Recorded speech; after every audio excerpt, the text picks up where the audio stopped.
नमस्कार. आपलं घर ते फक्त विटा सिमेंटच्या चार भिंती नसतात, नाही का? ते तर आपल्या आठवणींचं, आपल्या स्वप्नांचं आणि आपलं स्वतःचं एक प्रतिबिंब असतं. मग याच घराला अजून सुंदर आणि आपलंसं कसं बनवायचं? चला, आज आपण याच काही सोप्या पण एकदम प्रभावी टिप्स जाणून घेऊया. कधी शांतपणे विचार केलाय का की आपलं घर आपल्याबद्दल काय सांगतं? कारण घर ही फक्त राहण्याची जागा नाहीये, ते आपल्या व्यक्तिमत्वाचा आरसा आहे. आपण घरात पाऊल ठेवल्या ठेवल्या कसं वाटतं? एकदम प्रसन्न की थकल्यासारखं? हे सगळं आपल्या घराच्या वातावरणावर अवलंबून असतं. चला तर मग या प्रवासाची सुरुवात अगदी मुळापासून करूया. इंटिरियर डेकोरेशन म्हणजे नक्की काय असतं हे आधी समजून घेऊया. अनेकांना वाटतं इंटिरियर डेकोरेशन म्हणजे घरात महागड्या वस्तू आणून ठेवणं, पण तसं अजिबात नाही. ही एक कला आहे. प्रत्येक कोपऱ्याला सुंदर, आरामदायक आणि त्याचवेळी उपयोगी बनवण्याची कला. आणि सगळ्यात महत्त्वाचं म्हणजे घरात एक सकारात्मक ऊर्जा निर्माण करण्याची कला. थोडक्यात काय तर सौंदर्य आणि उपयुक्तता यांचा हा एक परफेक्ट बॅलन्स आहे. ओके, तर आता सुरुवात करूया काही प्रत्यक्ष गोष्टींनी. घराचा संपूर्ण मूड बदलण्याची ताकद दोन गोष्टींमध्ये आहे. एक म्हणजे रंग आणि दुसरा म्हणजे प्रकाश. ही दोन सर्वात शक्तिशाली साधनं आहेत.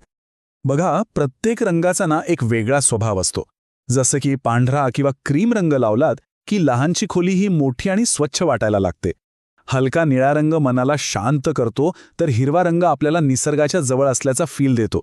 पिवळा रंग तर घरात आनंद आणि सकारात्मकता घेऊन येतो. आणि हो, तपकिरी किंवा लाकडी रंग घरात एक प्रकारचा उबदारपणा आणि आरामदायी भावना निर्माण करतात. आता एक गोल्डन रूल हे नक्की लक्षात ठेवा. एका खोलीत कधीही रंगांची खूप गर्दी करू नका. जास्तीत जास्त 2 किंवा 3 रंगच वापरा. यामुळे काय होतं तर एक प्रकारचा ताळमेळ साधला जातो आणि खोलीत दिसायलाही खूप सुंदर आणि शांत वाटते. रंगानंतर नंबर लागतो प्रकाशाचा. प्रकाश म्हणजे खरं तर घराचा आत्माच आहे. आता बेडरूम किंवा हॉलमध्ये आपल्याला आराम हवा असतो, बरोबर? मग तिथे पिवळसर रंगाचा म्हणजे वॉर्म लाईट वापरा. या उलट किचन किंवा स्टडी रूममध्ये आपल्याला एकदम फ्रेश आणि फोकस्ड वाटायला हवा, म्हणून तिथे तेजस्वी व्हाईट लाईट वापरा. आणि हो, वातावरणात अजून भर घालण्यासाठी वॉल लॅम्प्स तर आहेतच. रंग आणि लाईट तर झाले. आता वळूया घरातल्या सगळ्यात महत्त्वाच्या गोष्टीकडे, म्हणजेच फर्निचरकडे.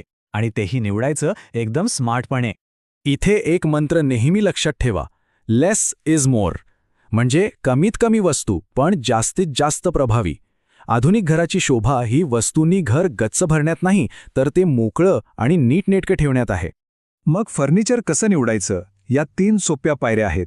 पहिलं, असं फर्निचर निवडा जे एकापेक्षा जास्त कामांसाठी वापरता येईल, जसं की सोफा कम बेड. दुसरं, फोल्डिंग वस्तू वापरा, जसं की फोल्डिंग टेबल. आणि तिसरं म्हणजे ज्या फर्निचरमध्ये सामान ठेवण्याची सोय आहे, जसं की ड्रॉवर असलेले बेड, त्यांना प्राधान्य द्या. यामुळे जागाही वाचते आणि पसाराही होत नाही. चला, फर्निचर तर झालं. आता वेळ आहे घराला एक व्यक्तिमत्व देण्याची, त्यात थोडा जिवंतपणा आणण्याची. आपल्या घरातल्या त्या रिकाम्या भिंतींकडे पाहू नका, त्यांना बोलकं करा. त्यावर आपल्या सुंदर आठवणींची एक फोटो गॅलरी बनवा किंवा छानसे वॉल स्टिकर्स लावा. आणि एक स्मार्ट युक्ती म्हणजे आरशांचा वापर. आरशामुळे खोली फक्त मोठीच नाही तर जास्त प्रकाशमान सुद्धा वाटते. पण घरात फक्त निर्जीव वस्तूच का असाव्यात? थोडा जिवंतपणा नको का? मग विचार करा, निसर्गाला आपल्या घरात कसं आणता येईल? याचं उत्तर खूप सोपं आहे. घरात छोटी छोटी रोपटी लावा. मनी प्लांट, स्नेक प्लांट किंवा आपली तुळस.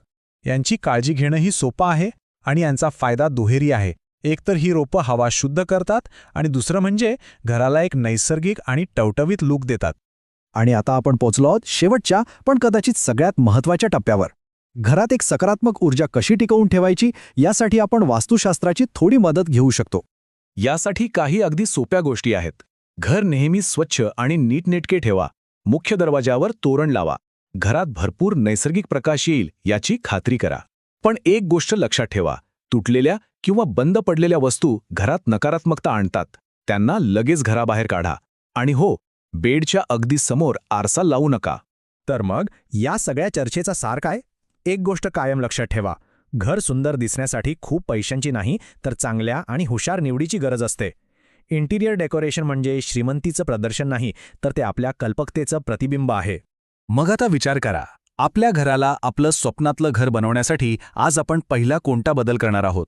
लक्षात ठेवा, एक छोटासा बदलसुद्धा खूप मोठी आणि सकारात्मक जादू घडवू शकतो. नक्की विचार करा.